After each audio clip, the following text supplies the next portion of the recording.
we mistakenly think some kind of outward success is going to change something in us, and it does not. It may make life more comfortable, but it doesn't change who we are. And any hole in ourselves that we're hoping to fill does not get filled. And if you spend, let's say you spend 20 years of your life working towards a goal that's going to solve everything, and then you finally achieve what you've been trying to do for 20 years, toiling away.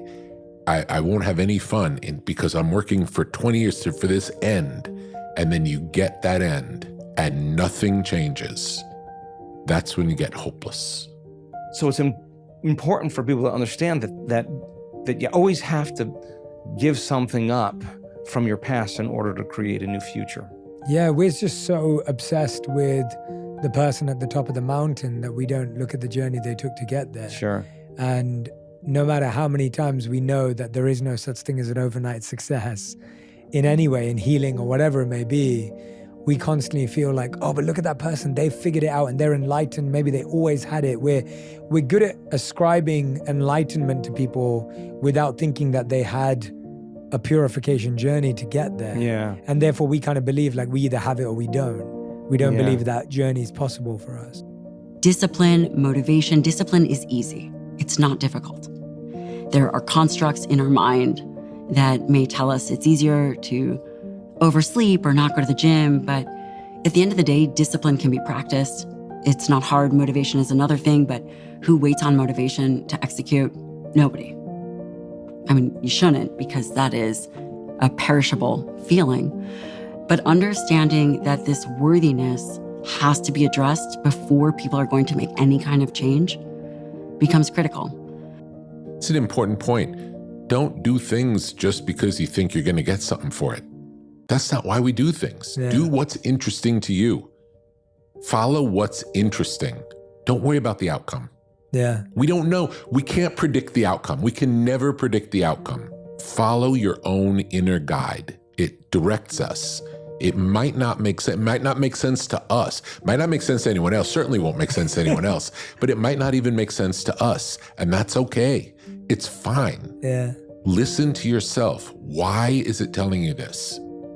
What I've learned very deeply over the years is that confidence is just truth. You know, it's just being honest. And there's people who put on this false bravado of arrogance of being like, you know, they were 5th place at the Olympia last year.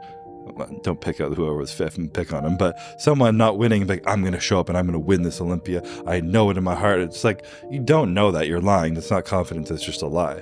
Whereas when I've speak to myself truthfully and I'm like, I don't really know if I can do this. Like, I have doubt, I have fear, I just wanted X, Y, and Z. And I'm like, being honest, to me, that exemplifies real, true confidence. And you're being realistic with yourself. You know, if you tell yourself you're going to do something you don't think you really can do, you're creating this gap between your beliefs and your reality, and it just creates more stress in yourself and an inability to perform, in my opinion. Everyone's intentions are good. They're not out to get us. Yeah. But nobody knows. They think they know.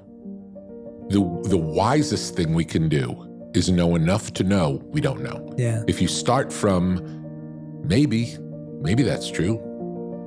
It could work, who knows? Yeah. Not hold anything so firm as this is the way it is. Yeah. I know how it is.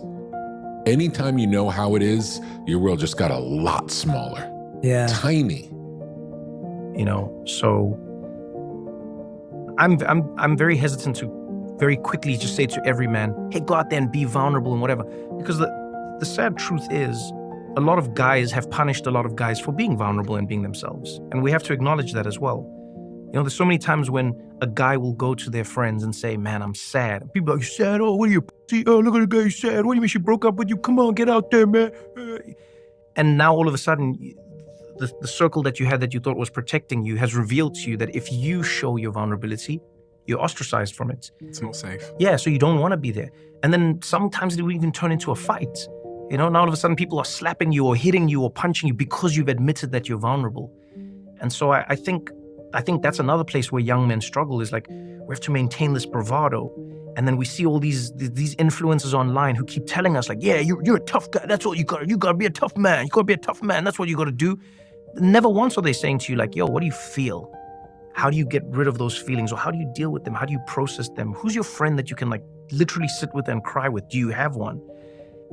And that also was met with a negative reaction of like, oh, you can't hack it. Like, you can't handle social media. And I just think that sometimes it's important to look up and engage with what's around you. And I find for me with social media, I can easily sit on the couch for 4 hours and scroll. And I haven't had Instagram on my phone. I'll download it to post something, or download it if a friend of mine's posts something and I want to like it for them. But 99% of the time, I don't have it on my phone. And my life is so much better for not being completely glued to this false world that we have on our phones. Yeah. But it's a shame, and I really hope it changes, because I think self-preservation is so important, and only a fool would say to you, you should work until you crack. Because if you crack, it's going to take you longer to get back to full fitness and work at your top capacity. So for me, like, taking these strategic little breaks where you can rest and recoup and come back your best self is really important, and something that should be heralded rather than chastised. For me, it would make sense then if the person got very clear on what they wanted, then they should start on the journey to become that very person.